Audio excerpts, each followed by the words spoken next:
Okay, hello everyone. I am Papito, and I don't have a battle for you all this week actually. So what I'm gonna be doing is every week, uh, for the PCR league that recently started, I'm gonna be working with someone else by the name of Steven. He has a YouTube channel too, which is actually really funny.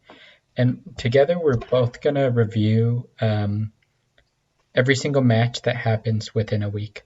And since there's 32 players total, which is a total of 16 matches, we're going to divide it up into two groups. So I'll do South this week, for example, and he'll do North the following week. Um, we'll both just be providing insight and whatnot. His is a lot more funny, and then I feel like mine will probably be more technical. Um, so if you're a part of this league, this will be hopefully informative in helping you improve throughout the rest of the season and whatnot, and probably entertaining along the way. So yeah, to get things started, I believe the first match is. Hold on. Let me check. Yeah, so this is Gavino versus Chris. So Gavino is the person who has I'm gonna click X, and then Chris is Modern Citizen. So looking at team preview here, Victini is always really scary, but in order for Victini to do well, it has to pretty much get rid of the ground types. Once it does that, though, it's really strong. Or if it gets rid of Toxapex, it can just fire off feed creates, which is also very, very powerful. Chris has a big speed advantage. He does have to worry about Landorus, though. I think Landorus is really good this matchup. Just to recap, by the way, this is week 2 that I'm summarizing. Gavino lost his first game, but Chris won his. So with that being said, let's see what happens. I'm going to make it fast and then I'll pause as needed. So Blacephalon leads but then switches out. Landers goes for a U-turn. It could have gone for Earthquake, but as you can see, Chris was scouting around it, which was smart on his part. Goes Rotom Wash, which obviously threatens Aerodactyl. Chris goes Heliolisk, also a smart play to potentially take the Water Absorb. But Gavino goes for Volt Switch, which is smart. But wait. Okay, so Landers comes in and triggers Adrenaline Orb, which increases its speed. So that's really good. I assume Heliolisk can take out Landorus T then. Oh. Wait. Okay. So this seemed like a really smart idea that just did not go through. He probably should have used it maybe late game. But I mean, if Heliolisk's plan was to get damage on Landorus T, then that's really good. With no hidden power, it's sad that I wasn't able to kill. But I'm assuming Surf was probably his best bet. Okay, so now Blacephalon comes in, and this is kind of reading Choice Scarf here. So because of that, Gavino kind of doesn't have much of a switch in, so let's see what he does. Goes Rotom Wash, 40%. That was able to threaten, but if Chris continuously does that, then Blacephalon's just gonna win the game. So I think that's why he goes into Toxapex here. A Will-O-Wisp. That was a little unexpected, right? He Will-O-Wisped a Blacephalon. I guess he read a Hippowdon or a Excadrill coming in. But if he read either of those coming in, he should just fire off a water move. I don't see the point in trying to burn Toxapex. I think even if he Volt Switched here, that might not have been too bad. Because I don't think Excadrill players switch in against Rotom, especially because of the threat of Will-O-Wisp. So I would have liked to see a Volt Switch here that would have helped get Landorus in, and I feel like Chris has to rely on Hippowdon to survive against Landorus. Nidoking would have been a great switch in too, especially for free against a Toxapex. But let's see. Okay, so now he gets a Volt Switch, and it was a crit, which is huge. But yes, so now Gavino's kind of like a turn behind if he had made that play before. But it's still not the biggest deal. I think he could totally play out of it. I actually don't know what Dredigan does against a Toxapex, so let's see what he's planning. Okay, Stealth Rocks, that's pretty standard. Okay, Stockpile is going to make this match very hard for Gavino. He needs a way to beat it. Firing off Sludge Waves isn't going to do anything, by the way. That's just giving him 3 turns to set up. I could see you potentially trying to get Toxic or Poison damage, but Sludge Bomb would have had a better shot at that. And also you're sheer force, so you can't even poison him at that point. So you definitely had to switch. I think Rotom is like a pretty safe switch in against Hippowdon. And as you can tell, it just threatens everything. Like, what could he switch into? A Hydro Pump? The only answer is Toxapex. But as we saw earlier, Volt Switch into Toxapex wrecks it. It's probably physically defensive. So that probably would have been the better play to make. But we just see continuous Sludge Waves, which is very interesting. Yeah, and this is just making it so Hippowdon's just set up for free. There's not much that can happen. Okay, so now that's really interesting, actually. So he goes Mimikyu and starts Swords Dancing, and then Chris goes for Whirlwind.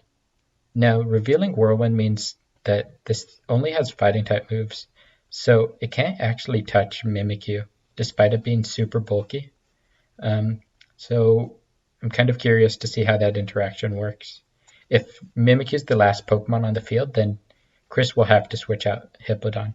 But that would require everything else to die, which is not ideal. Okay, so he goes for Hydro Pump, which misses, which is pretty unfortunate, especially considering you took that much damage, but double Hydro Pump miss sucks. Would have been a lot better if he got that in sooner, though. If he got it in sooner, he would have taken less body press damage, and his Hydro Pumps would have done more. So, let's see if he can redeem himself. Earth Power, nothing. Body Press, okay. Does Hippowdon just sweep? Okay, Rough Skins activates, and Rocky Helmet, so that's good, and Glare, so there's a chance. I mean, it does recover again. He goes Whirlwind, Intimidate, doesn't really matter.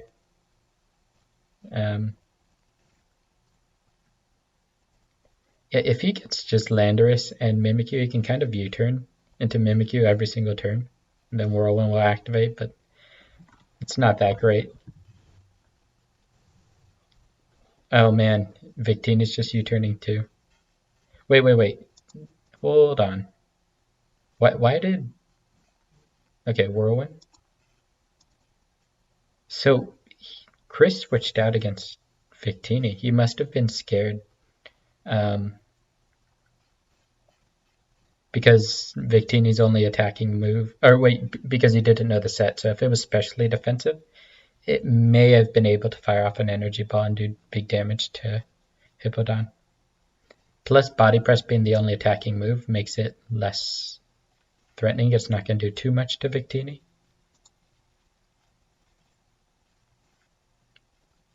But yeah, that's why he switched out. Alternatively, he could have gone for a Slack Off just to see what Victini does. I don't know how much a Specs Energy Ball would have done against Hippo, but that was an option. This is fine though too. Like, Chris is up right now. He's wearing down all of Gavino's Pokemon. Okay, yeah, Chris just reads an Earthquake. He gets Stealth Rocks up.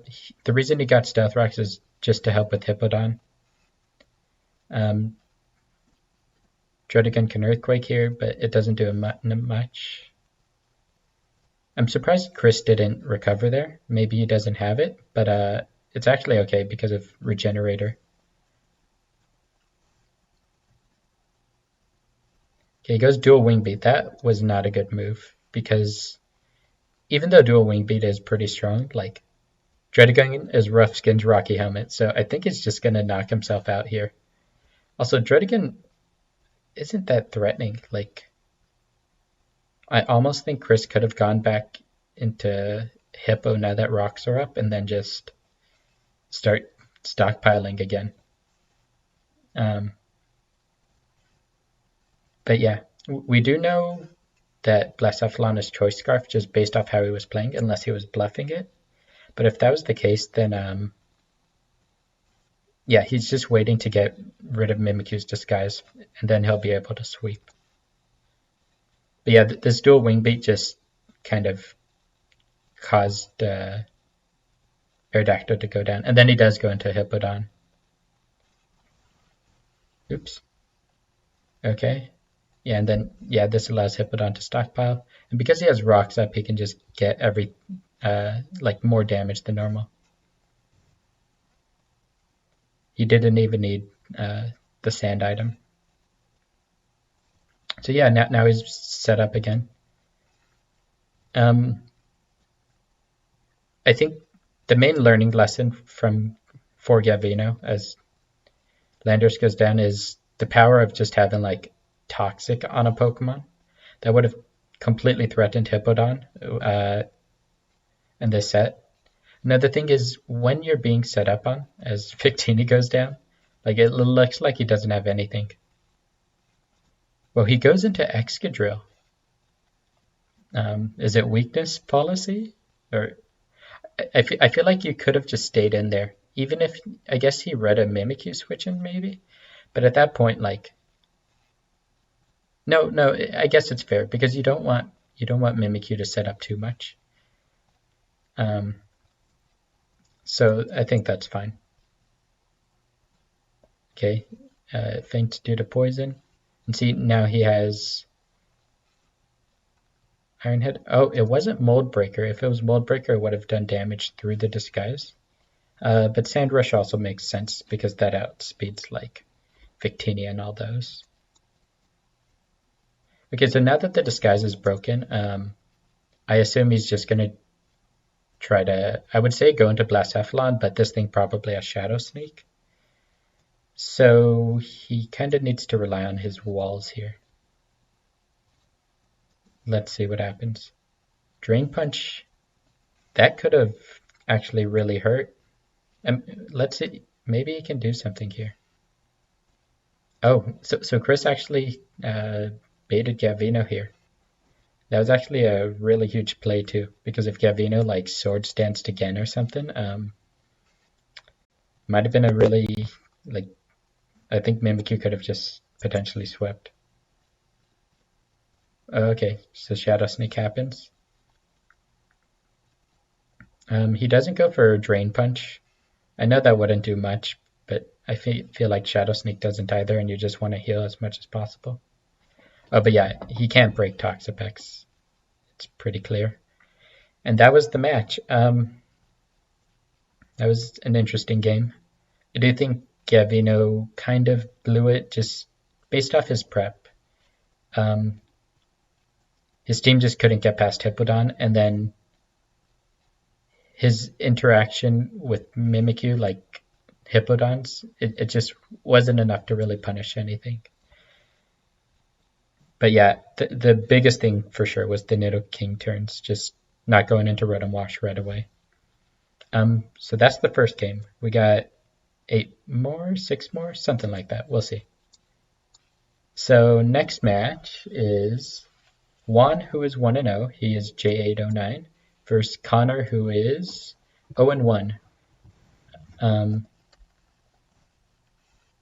If you look here, I think Juan has a pretty big edge just because of the power of his Pokemon. I do think Sylveon has a decent matchup though. If it can get rid of Weezing, then it can potentially break through everything else with like a Calm Mindset. So let's see what happens. Play with music off. Okay, so he leads Incineroar. Intimidate, that's good. Knockoff. Oh, Earthquake, okay. Okay, so right there, I don't know what kind of Incineroar that is, but if I see leftovers Primarina, and then you do an Earthquake, you should calc right away just to see what set it is. If it has special attack investment, if it's max defensive, and then just go based off that. You see a Calm Mind. Calm Mind leftovers, I think, yeah, that usually means it has Rest and Sleep Talk. Um, okay, he goes Scald. Sometimes they might not have Sleep Talk too. They just have Scald Moonblast. But yeah, he does reveal Rest here. So now everything becomes very important. Like this thing is starting to set up the Primarina, but it rests. So this is now the best time to hit Primarina with your strongest attacks. Let's see if he's able to do it. Like maybe even going Cobalion here, a physical Cobalion if that's what it is. Could pressure decently. Although, actually that's, yeah, it's decently strong. If this is physical with poison, cross poison, okay, that's good. That was a good play. Sleep Talk Scald, oh. Okay, yeah, that's really unfortunate because this Crobat set would have actually pressured Primarina pretty hard.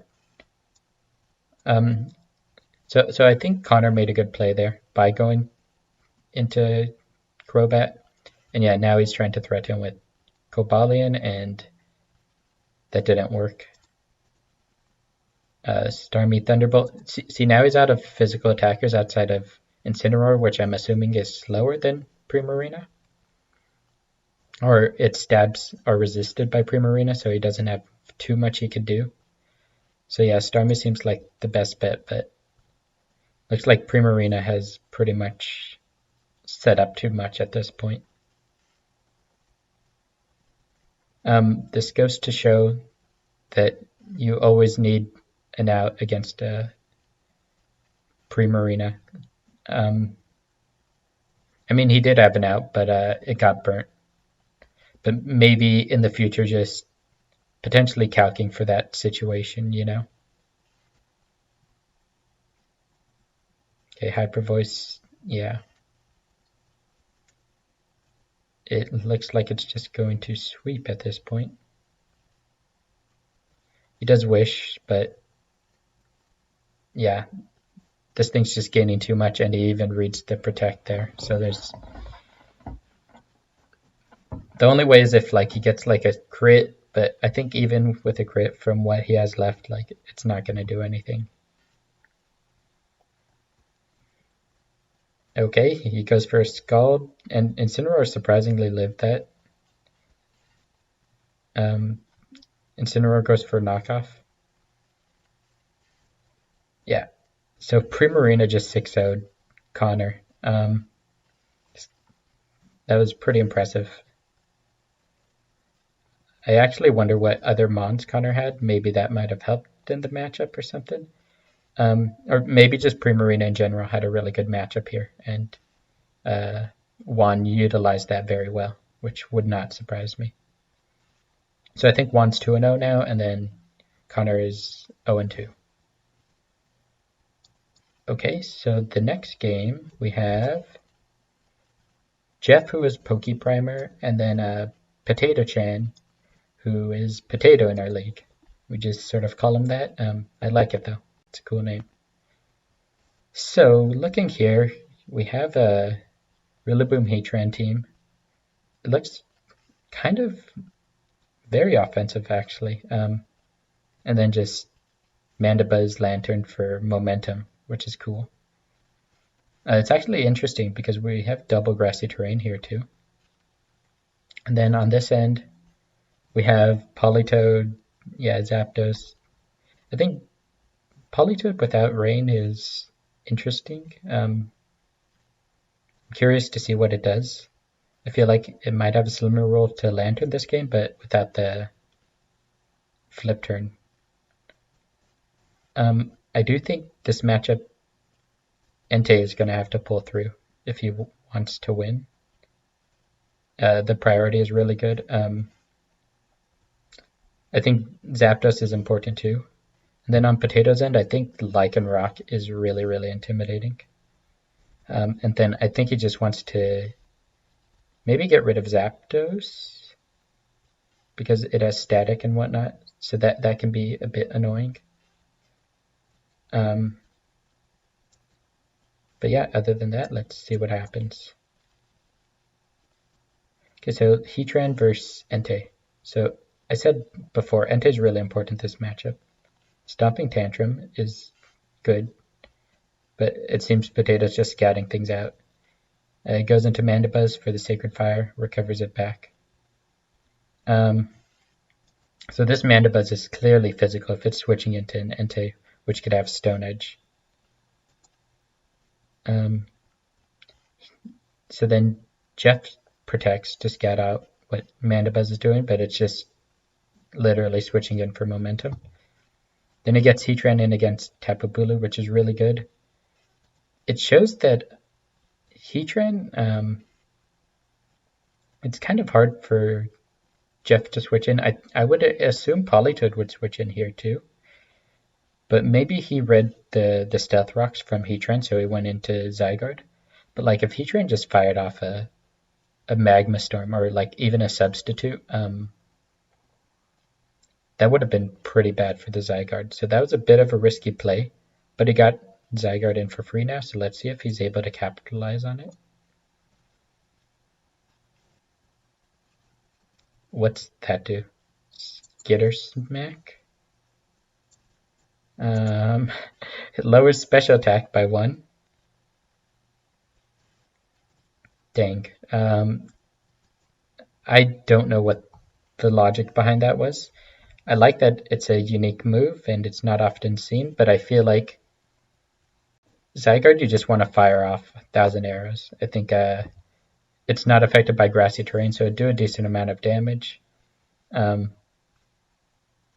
I mean, it probably wouldn't too much to Mandibuzz anyways, but like, I'd assume it'd do more than Skitter Smack, but maybe not. I don't know. Okay, that's interesting. That's really interesting.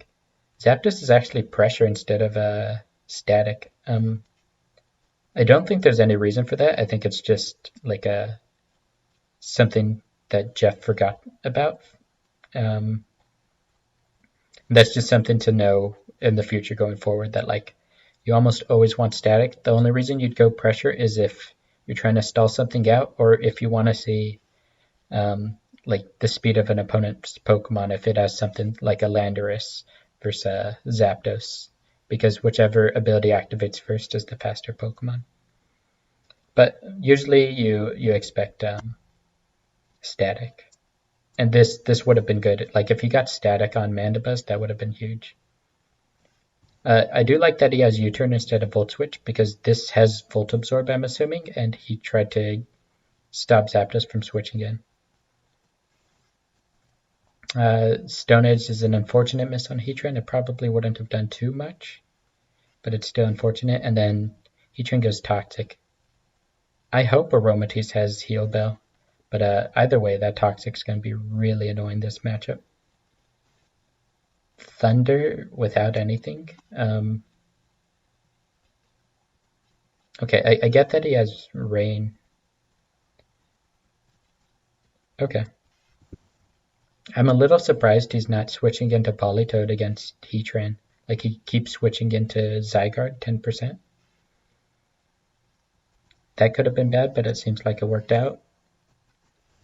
Okay, this time he goes 1,000 arrows, and it does do a little bit more damage, which is cool to see. It's gonna roost here, Mandibuzz, I'm assuming. Yeah. This wouldn't have been a bad idea to get a... Well, okay, maybe you don't want Zapdos in because Heavy Duty Boots is knocked off. That's really bad because his... I'm assuming that's his Defogger too.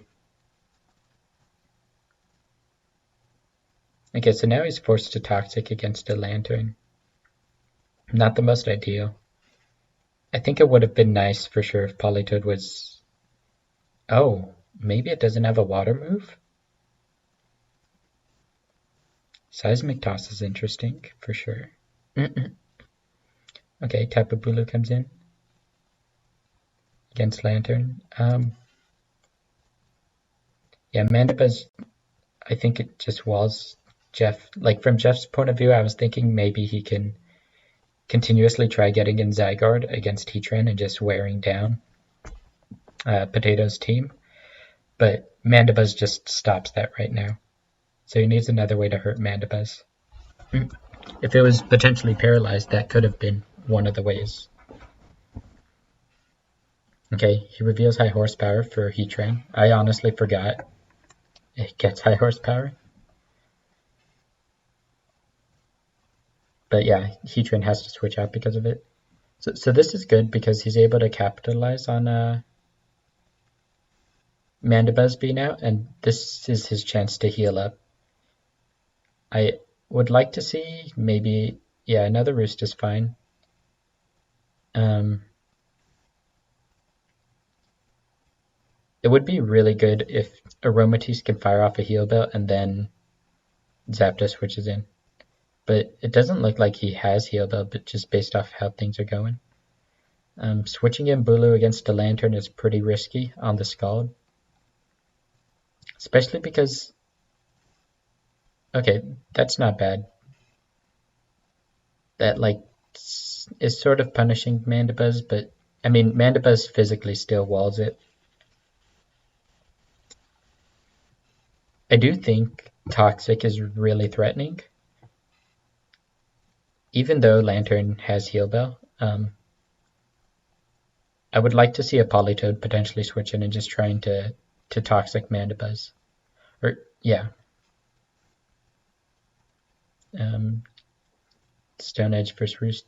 Right now, Jeff is hoping for a crit. And it's not really happening. Oh, also, Bulu was Choice Scarf. But that got knocked off too.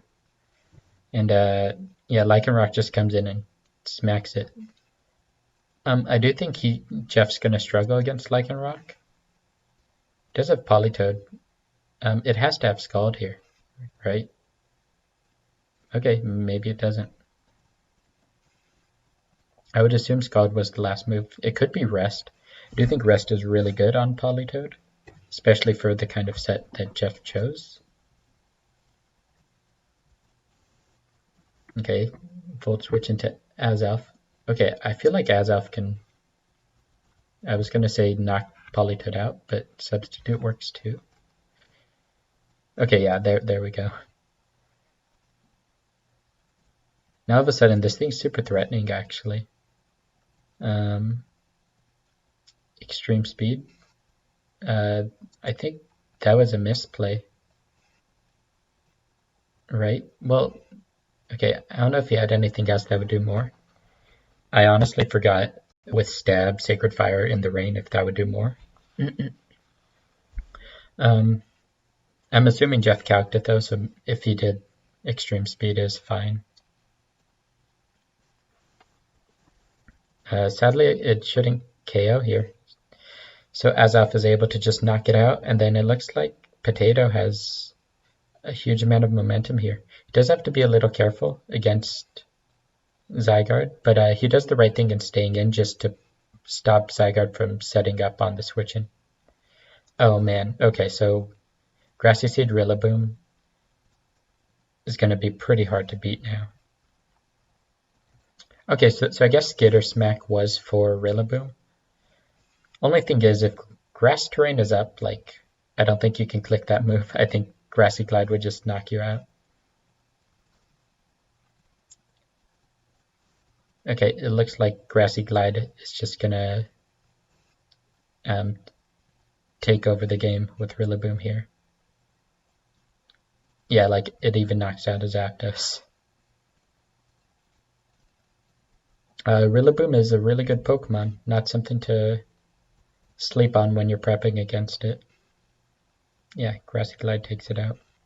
Okay, that was another good game. I actually think Mandibuzz proved its worth here, because it was just able to recover any kind of damage that Jeff was dishing out and then get a free momentum switch in. And that momentum was just too much for Jeff's team to handle. Stealth Rocks actually was really good too. That put a lot of pressure on Jeff's team. Yeah, good game. So next we have Jermaine versus Jordan. When I heard these two were playing, I thought this would be like the game of the week. Just because they're both, off to a 1-0 record. They both have a good start. Jordan, who's downtown Dreepies, he has a really good team this season too. I would say one of the best. And then Jermaine has, he usually makes it far. I think he made top 4 in PCR last year, and then he made finals the year before. So this will be a test for both of them this week. Jermaine's team is very offensive, and then Jordan's team just has like really good type coverage. And okay, so Runerigus leads. Zapdos goes for a substitute, but Runerigus Poltergeist. So this is a really interesting Zapdos set. But he actually switches into Noivern, which takes 80% from Poltergeist. It has to roost here. Yeah. I don't know if a Draco Meteor or a Hurricane would have knocked out Runerigus there. But actually, either way, switching into Clefable was a good call, though, I think. Just because I don't think another attack would do 50%. If it would, then he should have still Poltergeist. But if it wouldn't, then switching into Clefable is the right call. I'm assuming the Noivern was kind of defensive too. Oh, so he makes another good play here. He gets Runerigus in for free. I think Jordan has realized that Jermaine's big weakness is Ghost-type Pokemon in this matchup. Like, nothing can really take it. So, yeah, now he's set up with Trick Room. Jermaine's team is really fast, so Trick Room is going to be pretty annoying, as we can see here. Jermaine gave Runerigus speed. I don't know if that was intentional or not. But yeah, Scolipede just goes down. A little unfortunate, but I guess Jermaine didn't really have much of a switch in. Okay, Aegislash goes for Shadow Claw. Jordan switches in Moltres, which is pretty good against it, but surprisingly, Ironhead just knocks out Moltres. Aegislash just has really good coverage this matchup after looking at it. Like, he could have gone Ferrothorn, but then close combat from Aegislash might have just really punished it. At the same time, though, there was always the potential for him to scout and actually stall out the Trick Room turns or something. That could have been an option, just to switch more. This isn't bad though, because now Latios is free to switch in. And if Latios Calm Minds here, that's really bad for Jermaine. But it doesn't, but he gets the special defense drop, and he also has Ghost type here. So Jordan definitely knows that Jermaine's really weak to Ghost. He goes for another Shadow Ball.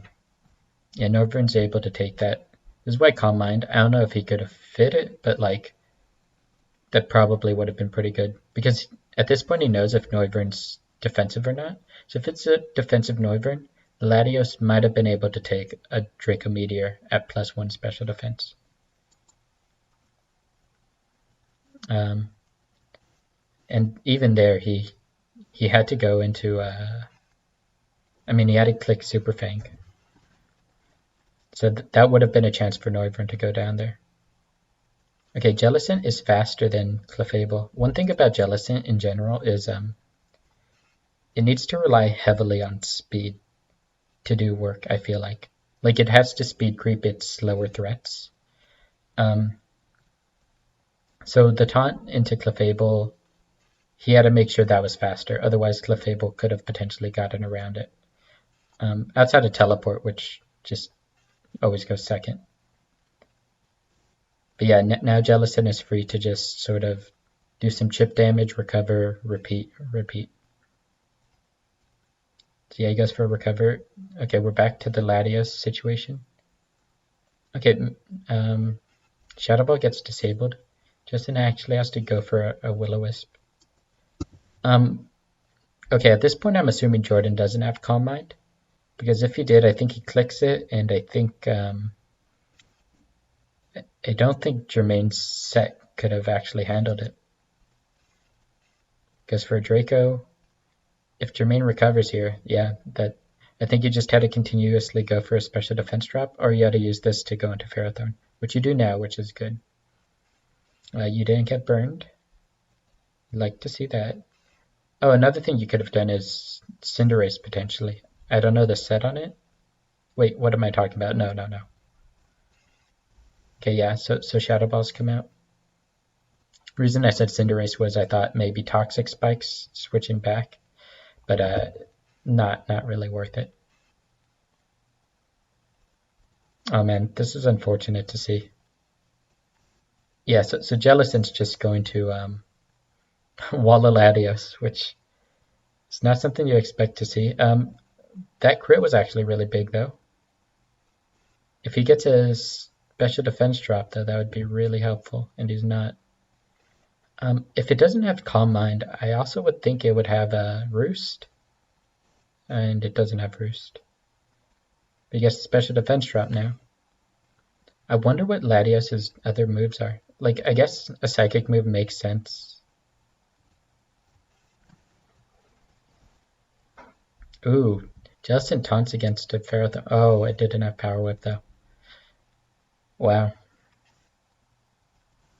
This Jellicent's just going in hard right now. That was an interesting switch in from Jermaine. I guess he wants... Yeah, so Jermaine, I think, sacked Noivern to get Latios at -2. That was pretty intentional, it seems. So let's see why he did that and what he plans to capitalize with it. Okay. I didn't expect that. But yeah, Mystical Fire. Guess it covers in potential switch-ins. Moonblast does 49%. Runerigus with Trick Room. Really scary. Aegislash is just as scary though too. So Gardevoir goes down. It's funny, he's using Ghost Pokemon to like beat his Ghost weakness. So yeah, Shadow Sneak knocks out Runerigus. And then he does reveal that Close Combat was the last move. Ferrothorn took that actually better than I thought it would. So it makes me wonder if Ferrothorn had like Protect Leech Seed. Maybe earlier it might not have been a bad call to switch in on like the Iron Head from against Galarian Moltres or something like that.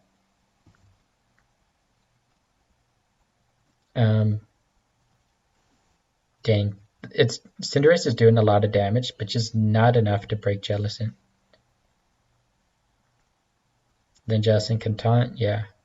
It could even just switch into Aegislash and just potentially Iron Head. But it is safer to heal up first.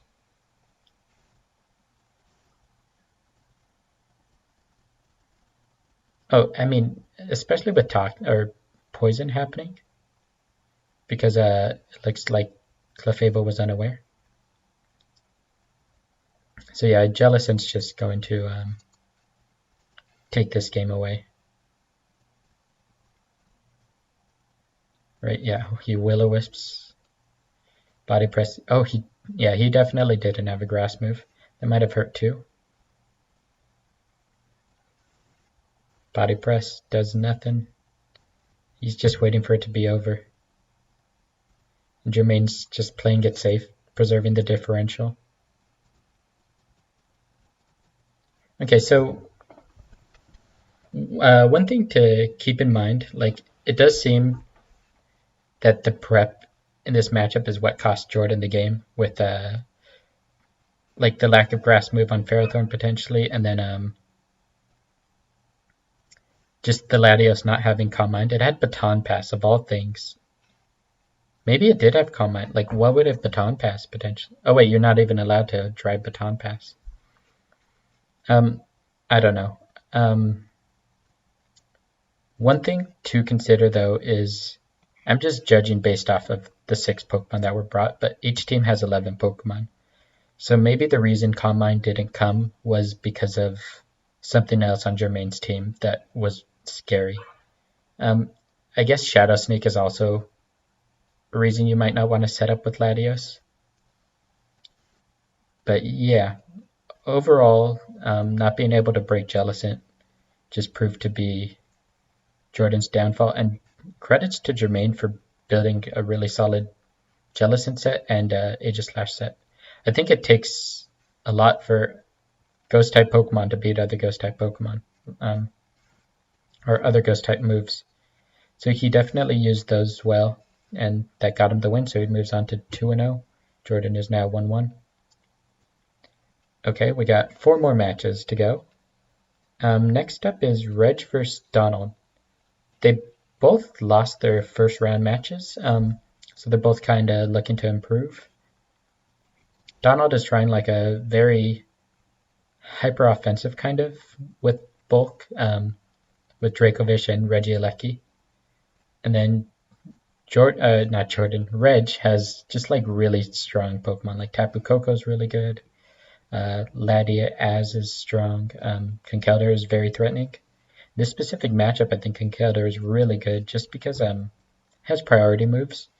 Dracovish does rely on hitting first for that. And then if you look at the Pokemon, nothing really wants to take a knockoff. And the only thing that does is Klefki. But like if you're switching in Klefki, Conkeldurr can just Drain Punch and heal against it. So let's see how this goes. Okay, so right away, Porygon with Stamina is incredibly threatening. Mudsdale goes for Stealth Rocks, which makes sense. I wonder if it had Toxic. If it did have Toxic, that might have been just as good, because Porygon hates getting Toxic. But he goes into Dracovish, Gary, and then he switches it out. So I'm assuming Mudsdale switches out too here. And it does to Tangela. Okay, but Tangela just switches out, and so does Porygon too. So I guess they're just trying to get a feel for their teams. Ooh, Zen Headbutt flinching Conkeldurr is really good. That's damage it can't get back, which is pretty good. Triple Axle Kick into Mudsdale. That was a really good switch on Reg's part, because now Mudsdale becomes very, very defensive. And if you look at Gary's team, like, to beat a Mudsdale, I think he has to rely on Porygon. He could rely on Mew as well, but it just revealed Triple Axle Kick, so I don't think it has much. Dracovish can beat it down too, but at +3 defense, might have been hard, so I'm surprised he switched out here. I thought he could just maybe start damaging Mew, but maybe at the same time he didn't have enough to beat Mew. Also, Mew's revealed 2 attacking moves, so it does seem like it might have some offense.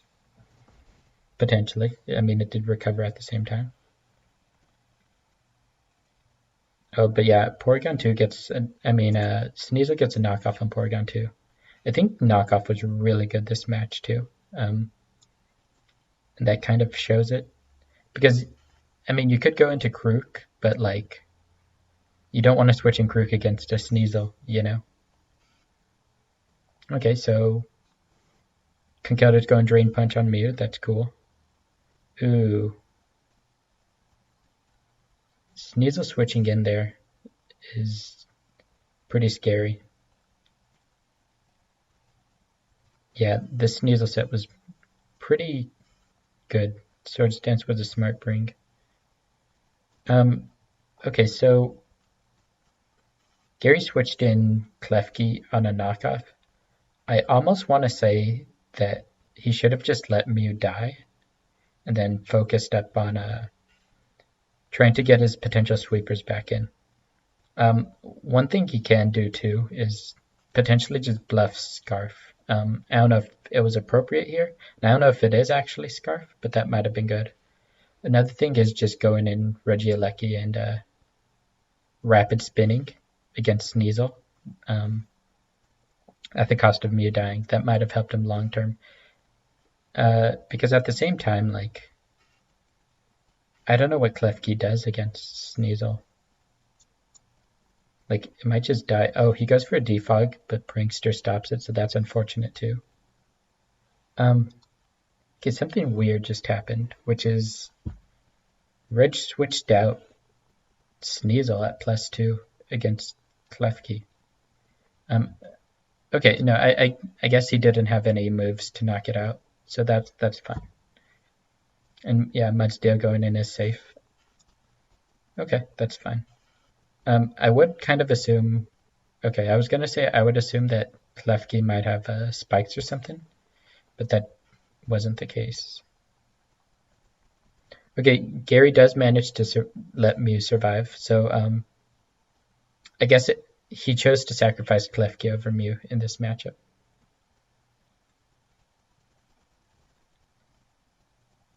Okay, Crew comes in and conks at -1. Okay, Crew gets the knockout. Okay, yeah, Sneasel is very threatening for sure. Zen Headbutt? Oh, triple axle. Oh wait, not Zen Headbutt against a Sneasel. Yeah, triple axle makes sense. I do think it's a bit unfortunate he's relying on triple axle as his main attacking move. I feel like if it was something else, Mudsdale would have been less threatening. And I feel like Mudsdale's just insanely hard to knock out with this prep. One thing I think Gary needs to do is if Mudsdale can get out and then he can just get in Regieleki or Dracovish as soon as possible, that would go a long way. Okay, Porygon 2 comes in. I'm assuming specially defensive. Ooh. I think he just needed to let something die, honestly. Because that was just free damage off on Mew, and Mew does not want any free damage. Okay, but he finally gets Regieleki in. Unfortunately, it is versus Mudsdale. I wonder. I feel like if Gary could have gotten Toxics off against Pokemon like Mudsdale, Sneasel, Tangela, that might have been really, really good. The only thing is Conkeldurr, of course, has Guts, so it might have been scary. But, I mean, here it was Flame Orb anyways. Okay, but this is huge. Wait. Yeah, this is huge because he gets Dracovish in against a Mudsdale. So I would have assumed that he just fires off a Vicious Rend. But I guess Gary read the Tangela switching. The only thing is, assuming Dracovish is like Choice Band, I think it could have potentially, like, it wouldn't have minded getting, like, however much damage off on Tangela and then switching out.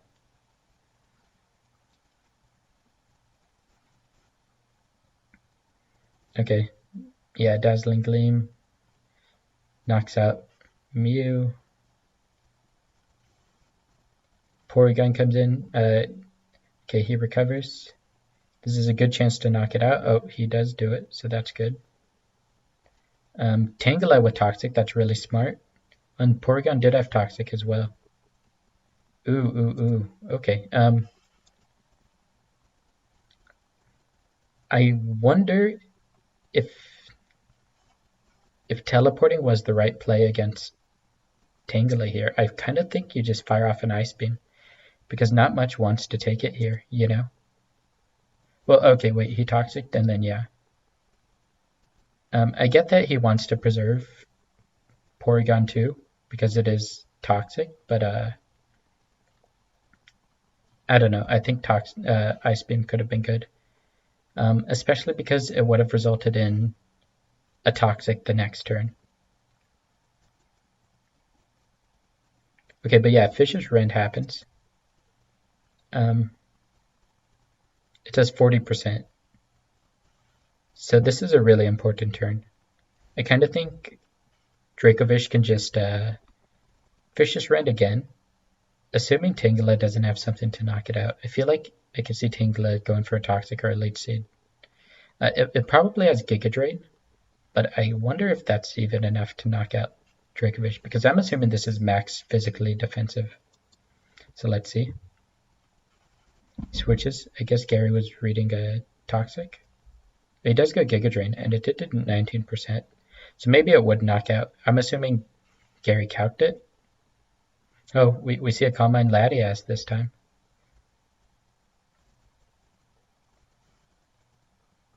Oh, Aura Sphere. Yep, it gets Aura Sphere now. So that's pretty good against the rest of this team. Healing back. Yeah, Latias heals back too.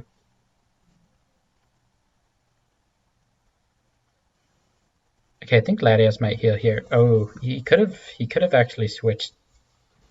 I don't even know if that does much though. Because he got a crit though, it didn't matter. Yeah, this shows the power of Toxicking a Porygon too. Okay, so he does make the Dracovish switch in here, which is a good call. But Tangela comes into at the same time. Leech Life helps. Ooh, okay, so Giga Drain did do 33%. How much did it gain back from that? Let me see really fast. Okay, yeah. Repeating. Okay, Leech Life. 17. 33, 15%. I'm actually not going to go back and see, but assuming Dracovish lived there, that might have been a really good call. I don't know if the 33% was a rule or not, but yeah. And then at this point, it's kind of over. Yeah, Rising Voltage, Mudsdale just proves to be too strong. So yeah, Jordan gets the win. I do think Jordan utilized having like priority mons to be threatening.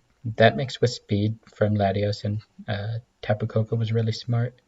And then just the main thing was having a really strong defensive core with Tangela and Mudsdale and not allowing them to get toxic.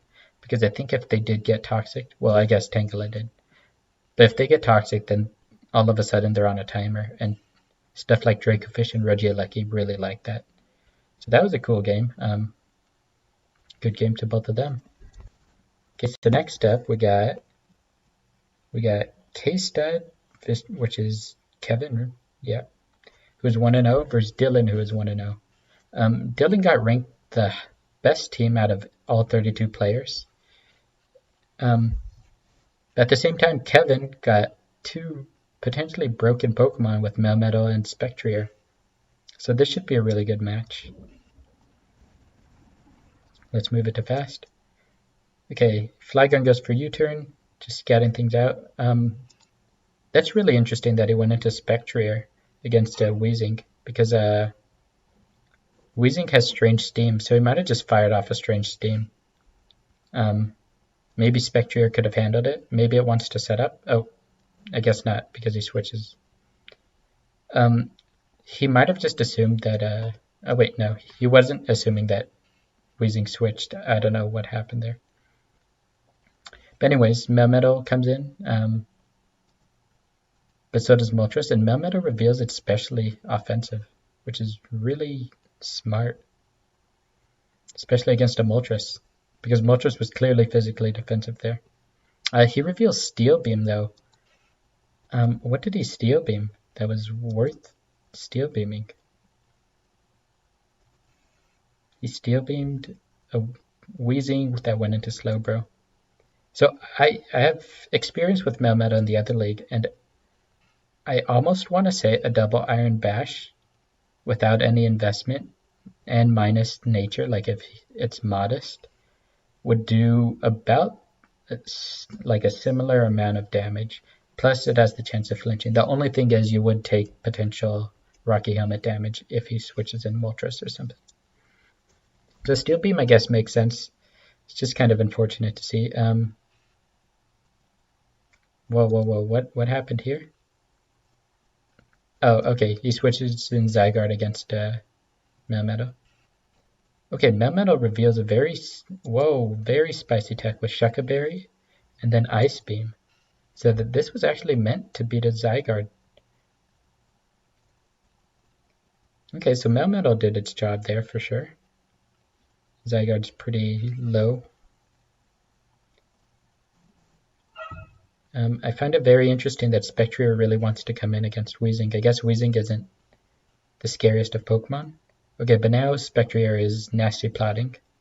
And it disables Body Slam.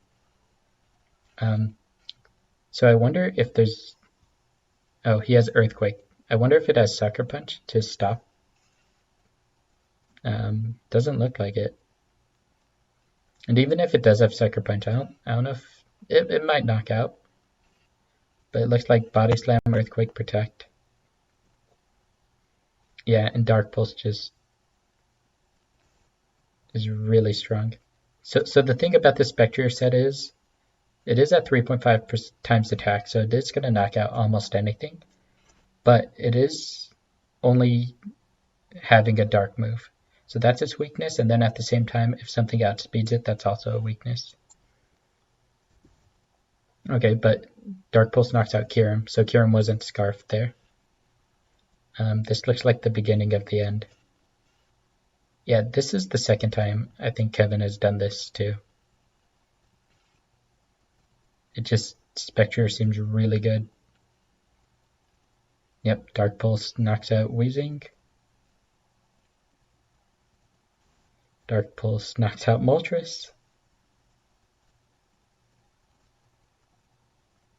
Dark Pulse knocks out Zygarde. Okay, well, the new Pokemon Spectrier proved that it is one of the best Pokemon. One thing, though, is I guess teams need to prep for it, and if they prep for it, then it's less effective. I think a lot of the coaches right now are trying to get a feel for how to actually prep for it, because I'm sure Kangaskhan was for Spectrier, but it looks like it didn't completely work out. So yeah, good games there. So continuing on, we got Toasty versus Brandon. Toasty, she recently won PFL Minors, so she's doing really well right now. And then Brandon recently won a first game, which was really good. It's sort of become a meme that he uses Scarf Diggersby, and then he didn't use it week one, and he was able to play really well. Like, it was one of the best I've seen Brandon play in my experience of watching his games and whatnot. So that's exciting to see. So let's see how they both do. Okay, I'm going to make it fast. Okay, so right away, this is potential sticky webs. Yep, but Togekiss comes in. Togekiss gets a Toxic, but it misses. It's a really good Toxic to get off. One thing, though, is Toasty didn't get rid of sticky webs, so I wonder if Togekiss has Defog or not. Oh, it switches out, so maybe it doesn't. And it switches it to Garchomp, which... Yikes. Toasty was expecting an electric type move, but that's not what happened. And got punished pretty hard for it. Now Rotom's going for a Dark Pulse. It looks like Garchomp's kind of defensive, and Rotom gets a Overheat off, which is huge. Yeah, it is defensive. It's Toxic now. It did Stealth Rock before. Okay, Brandon just beat a Garchomp with a Rotom Heat. That's pretty crazy to see. Okay, it looks like Blastoise is the hazard remover, and I think that's what Toasty's going to try doing here. Yeah, so Rapid Spin, good call. That's also a good call. Switching into Jirachi against Roserade, because Jirachi completely walls it, and it gives Toasty all the momentum that she wants. Then Araquanid comes in. Jirachi U-turns into Blaziken. Yep, that's the momentum I was talking about. And punishes Araquanid for it. I mean, I don't know what you want to switch in against Blaziken here anyways. So not much Brandon could do there. Okay, so Brandon switched in Hydreigon. I would assume a Draco Meteor is coming out here. But I would also assume Toasty would assume a Draco Meteor is coming out here. So let's see. Ooh, ooh, ooh. Okay, Brandon went for an Earth Power. He assumed Jirachi would come in, which makes sense. Like, that is a safe play. But I think we were assuming that Togekiss was specially defensive, maybe? I don't know. Like Jirachi switching in wouldn't have been a bad call. Um, but I guess it just depends on what Toasty was feeling comfortable about potentially taking damage on. Oh wow, that is not physically defensive. It's either that or that. I mean, Life Orb Rotom just hit really hard. Okay, so Dark Pulse is coming out. Okay. Brandon sacks Rotom here, probably to get in Diggersby or Roserade. Gets in Skarmory. Okay. Oh, just to get off an Iron Defense. That's cool. Let's see what happens. I would assume Roost. Body Press. Okay.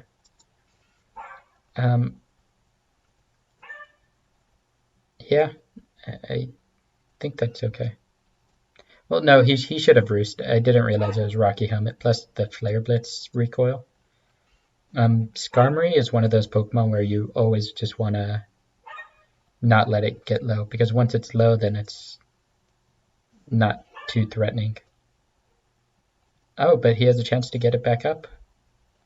I wonder if Toasty just didn't have anything to punish a low Skarmory.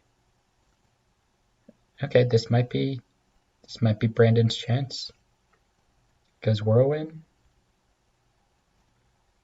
Oh wait, he goes Whirlwind. Oh no, it only has Body Press. That's so sad. Yeah, what Brandon needs to do is he needs to heal up and then switch out Skarmory, because even though it can't touch Gourgeist because it only has a fighting move, it's still really strong against everything else, you know? Especially Jirachi, which relies on hitting physically typically. So Brandon's win con right now is to get rid of Gourgeist by any means necessary. I feel like I've been saying Florges this whole time, but I meant Gourgeist. But instead he's just letting it take too much damage, and he switches it out when it's just too low, which is unfortunate for Brandon. But, oh, he does get in a Diggersby, and it does go for a knockoff, which does huge damage to Gourgeist. He switched it out, though, because Gourgeist is faster. But this would have been a huge turn to just knock it out. Even if it got burnt, that probably would have been worth it. And that's the perfect example of why keeping Skarmory healthy would have been huge. Because if he was able to do that, then Toasty would have had to rely on the Air Slash Togekiss to break Skarmory, which might not have worked out. Unless Togekiss has a Fire move last or something that could hurt Skarmory. Ooh, wait. Could that have been avoided? It's kind of tough. Roserade goes for Leech Seed. That was good. It's unfortunate because, yeah, if Skarmory was healthy here, then could have switched in on Jirachi. Jirachi would have either U-turned or it would have Zen Headbutt, taken Rocky Helmet damage and Leech Seed damage. Okay, but then Hydreigon comes in for free, which is very threatening. Goes for a Dark Pulse and then switches out, so I think at this point it's pretty clear. Hydreigon doesn't have Iron Head or Flash Cannon. But that is good on Brandon that he's able to heal up Skarmory, but at the same time it's good on Toasty for healing up her win con, which is Gourgeist. And here we go again. They can't really hurt each other too much, and they just keep on coming out. The Leech Seed damage, though, is really good residually, and I don't think Brandon can allow it to continue. Toasty reveals Rest, which is a good thing a good prep on Blastoise. Brandon at this point just lets Skarmory die. I don't know why he did that though. Okay, I think at this point, the Will-O-Wisp was pretty obvious. I think maybe you just go into Hydreigon and hope for the best. But instead, he goes for a knockoff again. Gorgast goes for recovery. Yeah, a well-played Gorgast is just cleaning through this game. And then Togekiss just drops a Toxic. The Toxic hits, so that just ensures that Toasty can just stall up and make sure she wins the game. So yeah, that was a pretty interesting game. Showed the power of defensive Pokemon, I think. Like the Skarmory and the Gorgas set were both really huge. I think both teams had problems against the other one, but I think Toasty just played around it better, and that's what won her the match. Okay, so last but not least, we got Alicia, who is 0-1, versus Chance, who is 0-1.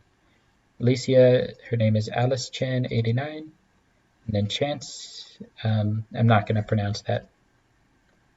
But yeah, looking here, Tapu Fini is always good. I would assume that Corviknight has something to stop Magnet Pull, otherwise that's going to be very hard to beat. And then looking, Swampert looks decent, Skuntank looks decent. I'm excited to see Runerigus, that's always scary too. I mean, not Runerigus, Reuniclus. Yeah, let's see what happens. Okay, good start for Alicia. And she switches out, and he's stayed in. So I'm assuming this is Choice Scarf, like you have to at that point. Which is why it's switching out now and getting Toxic. Oh, Flip Turn's good too. Back into Arcanine. So right now Alicia is with all the pressure. Oh, okay, more pressure still. Gets in Poltergeist against Reuniclus, and Reuniclus switches out against it, which is surprising. Okay, Poltergeist is setting up.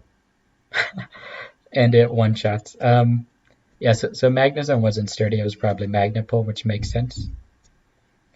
But that was surprising. And actually looking at it now, I don't know, outside of Finny, what he can do about it. Yeah, he didn't even Bullet Punch there. Wait, does that get sturdy? No, it doesn't. Okay, so he should have gone into Finny right away, as you can see here. But even Finny doesn't look like... Oh, wait, okay, yeah. So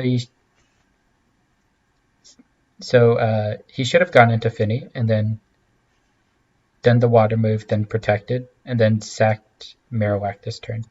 So now he should switch out Finny here, which he does. Good call. Yeah, interesting. He sacked Reuniclus over Delmize. I think he had to protect there, even though Alicia could have called it and gone Shell Smash, but like, I don't think she would need to there because she's up so much. Even if Tapu Fini lives by protecting again, it wouldn't have, like, Chance was going to lose this game at that point. He was just too far behind. But yeah, he might have been able to kill Poltergeist there if he had Protect again. And then Shadow Ball again. Okay, so Alicia is 1-1 and Chance is 0-2. It's actually nice to see a Poltergeist sweep. I feel like you don't see it too often. I think this matchup might be a good wake-up call for Chance because he kind of had nothing to stop a Ghost. Like, this literally just clicked Shell Smash and won the game. Because Alicia was smart and got it in for free too, which was a good way of playing on her part. And something that future opponents are going to have to consider. Like, Flip Turn Arcanine, Teleport no, teleport Arcanine, flip turn Swampert. Like, Alicia can get in her setup mons for free. But yeah, that was interesting. And that was all the matches for week 2 for South. So next week I'm going to cover North, week 3, and then Steven will cover South for week 3. So yeah, anyways, thank you all so much for watching. This was probably a really long video. I actually feel my throat like actually tired, you know. I'm not used to talking this much. But yeah, I hope this was informative for you all too. If it was, let me know. If there's a different approach you guys think I should take to doing these, let me know too. I could be more like loose about it, or even just going through the games faster maybe. Yeah, I'm all ears. So anyways, thank you all so much for watching. I'll see you later. Bye.